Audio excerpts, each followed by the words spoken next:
wanted to let you know that Bible has a lot of bad examples of how to be single and ready to mingle. When somebody says, how do you find a spouse according to the Bible, it actually has a lot of bad examples. Like one of the guys, for example, worked for 7 years, and part of his working contract was that he's going to marry a wife, except he didn't read the small print where it says he'll marry the firstborn, not the secondborn, and he liked the secondborn. One guy, in fact, bought a real estate property, Boaz, and wife came as part of the deal. Very expensive property. Another dude went to war and killed 150 people, and he had to cut certain parts of their body that I'm not going to mention here, and that's how he got a wife. If you do that according to the Bible, you will end up in jail. So that's not one guy, just simply what he did. He was a king and he made peace treaty with every country, and every country he made peace treaty with, he got a woman as a package. So he just married all of them. So if somebody says, you know, date like the Bible says, don't. Like find a spouse like the Bible says, don't.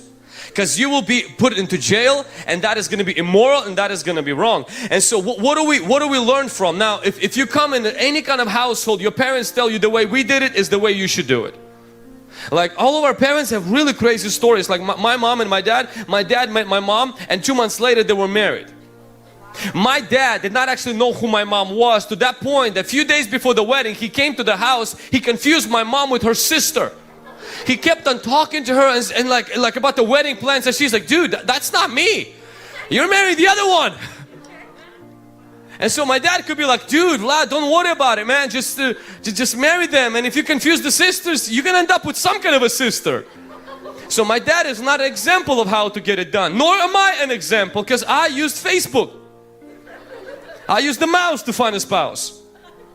And for most people that's not how it's gonna work and stuff. I found a person, well, my wife found me on Facebook, and she added me as a friend on Facebook, and she initiated that. And at the time I was single, so I was ready to mingle, and I was scrolled through her photos and I liked what I saw, and it wasn't sinful at the time because I was single.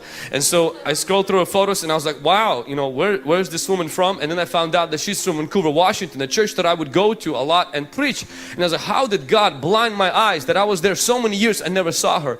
And so next time that I was invited, I said, Lord, my eyes are open, I am ready. Speak to your servant. And I preached powerful sermon, but in reality from the first word that I said, I was honestly looking for her. And then I found her in the second pew. She was sitting there, and after that my sermon just went down the hill from there. And then right after the service I came up to her and I was asking her how she enjoyed the sermon that I was distracted in. I was like, hey, how did you like my sermon? I was really stalking her because she was trying to get coffee and I stood right behind her. She went somewhere else and I happened to be right behind her again. And it's not easy when you're a preacher and you're a little bit known to connect with somebody. To cut the story short, a few months later we were engaged, and then some months later we were married. I was 24 when I got married, and if I would have do it again, I would just do it faster.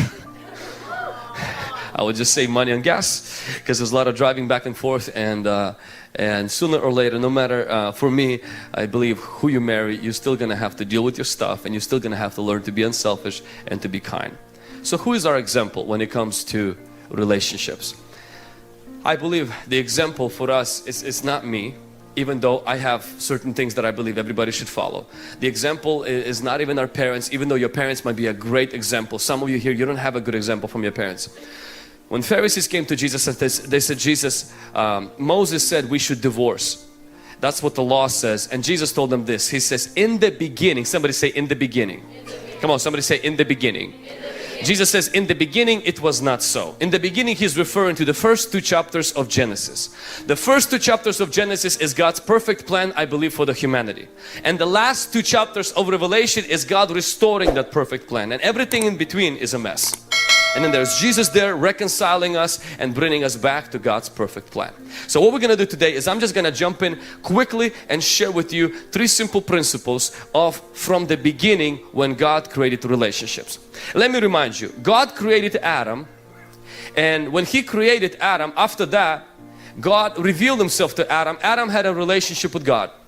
And after that relationship with God, Adam also had a job. Adam's job was very simple. He was taking care of the garden, so it wasn't anything too fancy. It wasn't like he was, rolling in dough and, driving really fancy cars and wearing designer shoes and all of this stuff. Adam had a landscaping business. He was taking care of the garden. He was trimming the trees, mowing the lawn, taking care of the sprinklers, and that everything goes well. He slept there. He didn't have to buy clothes because they were naked. There was no stores available anywhere. He didn't have to pay for his cell phone because AT&T didn't exist at the time. Apple didn't exist. And so Adam's life was very, very simple. He couldn't compare himself to nobody because there was nobody there. But Adam had a relationship with God, and Adam had a job. Adam had a job.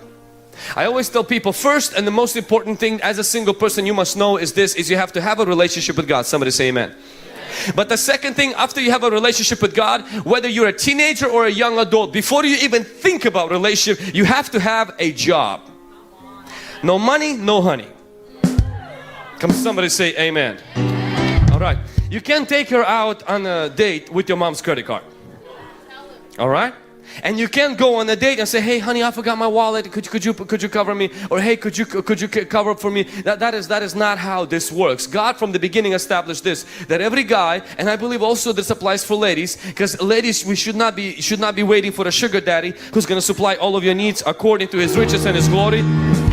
You can work, you can have a job as well, and you can succeed in that area. Can somebody say amen? And then something happens. When Adam gets a job, God begins to come to Adam, and this is what we read in verse 15. God says to Adam, it is not good for a man to be alone. Let us make somebody for him. I want to let you know something in here. Watch this. Adam did not come to God and say, God, I am lonely. Send me a girlfriend. Adam did not come to God and say, God, there's nothing to do and I am bored. Give me somebody to like. Adam was so lost in God.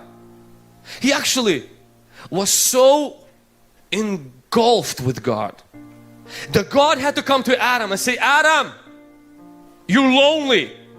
I believe Adam replied back, what does that mean? Like, what does it mean I'm lonely? God, me and you go on these walks every single day. You speak to me in the whisper of the day, your still small voice. I'm trimming the trees, calling out, naming the animals. God, I'm having a blast. What do you mean I'm lonely? God, are you trying to get rid of me? Like, are you not enjoying the talks that we have and all this stuff? God, I don't understand. What is the agenda behind this? I'm lonely. See, if you're coming to God and telling God you're lonely, you still need God to fix that loneliness. But God wants to satisfy you so much that it has to be God that will remind you, hey, it's your time. See, some of you, come on.